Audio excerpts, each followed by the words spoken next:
In a small, forgotten village, nestled between towering mountains and dense forests, there lived a girl named Asha. Every night, she would sit on the roof of her little house, gazing up at the stars that shimmered like diamonds scattered across the sky. The villagers often told stories of the stars, saying they were the souls of the bravest heroes who had lived and passed on, watching over the world. Asha loved the stars more than anything. They were her friends in a village that seemed too small for her wild imagination. The other children thought she was strange, always daydreaming, asking questions about places no one had heard of, and wondering what lay beyond the mountains. But Asha was unbothered by their whispers. She had her stars, and they filled her world with wonder. One night, as she lay under the vast sky, she noticed something unusual. One star, far brighter than the others, seemed to be flickering, as if it were speaking to her. It twinkled and glowed, sending a soft beam of light that reached down to her. Asha sat up, her heart racing. She had never seen a star act so alive, so close. The flickering star grew brighter and larger until it seemed within reach. Without thinking, Asha stretched out her hand. To her amazement, the star's light wrapped around her fingers like silk, warm and soothing. And then, before she knew what she was doing, she plucked the star from the sky. In her hands, the star pulsed gently, like a tiny heartbeat. It felt alive, and Asha was overwhelmed by its beauty. The night around her grew darker, as if the world had held its breath, waiting. She had taken something that did not belong to her, but she didn't care. The star was hers now, and she felt a strange connection to it. As she cradled the star, a voice echoed softly in her mind. "Why have you taken me, little one?" it asked, sounding neither angry nor kind, but ancient and wise. Asha hesitated.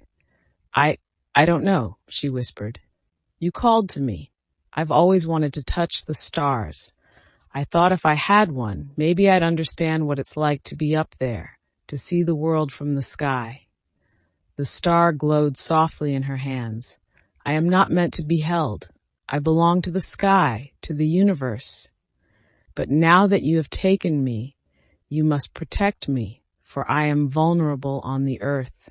Asha looked down at the star, her heart filling with both wonder and guilt. "How can I protect you?" "Return me to the sky," the star whispered. "But first, learn what it means to hold the light of the universe in your hands." From that night onward, strange things began to happen in the village. The crops grew twice as fast, the river shimmered with silver light, and the air was always warm and pleasant.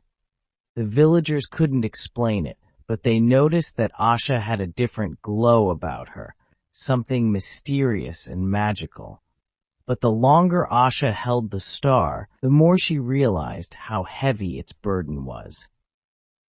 The star's light began to dim, and the nights became darker than ever.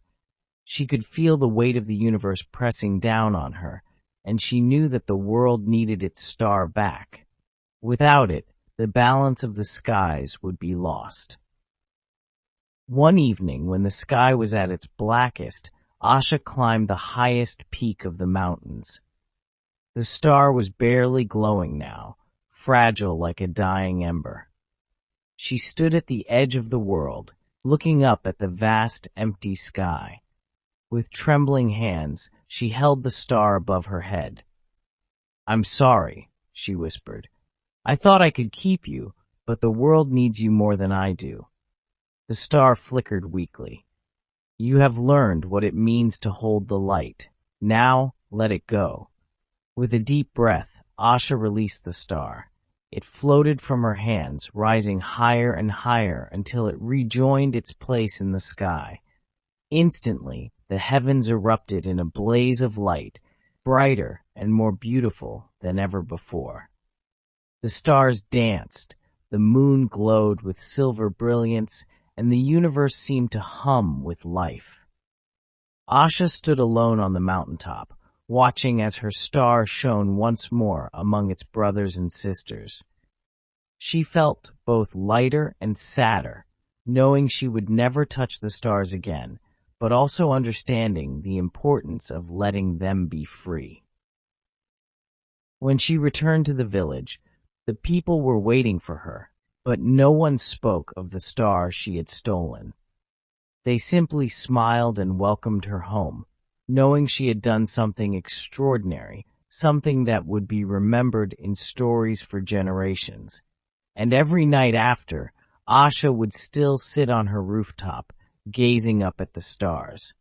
But now, when she looked at the sky, she smiled, knowing that one of those stars had once been hers, if only for a little while.